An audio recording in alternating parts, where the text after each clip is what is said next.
पंचम पुण्यतिथि आसाला वेदप्रकाश अग्रवाल जो अच्छी कौन आज रखी लक्ष्य और कौन सब कार्यक्रम आज है आज मोर स्वर्गीय पूजनीय पिता वेदप्रकाश अग्रवाल पंचम पुण्यतिथि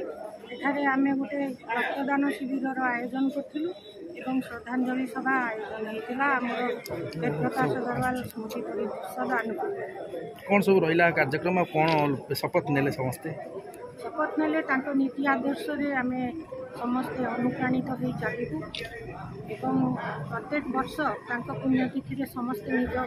घरे गोटे लेखा वृक्षरोपण करेंगे पानी देवे विभिन्न प्रकार रक्तदान शिविर रक्तदानटा आज्ञा निहाती जरूरी खरा दिन में थैलासेमिया पेसेंट रक्तर बहुत अभाव होती तेणु मेडिकल टीम आमको अनुरोध करते आपको किसी रक्त जोगाड़ करके दिंतु तेणु आजिका दिन में आम भाविलु जे रक्तदान शिविर आयोजन करने द्वारा आम गोटे श्रेष्ठ श्रद्धांजलि देवु बोली तेणु आम रक्तदान शिविर आयोजन करूँ एत खरा सत्वे एत गरम सत्वे किसी पिला आमर रक्तदान कर। Thank you.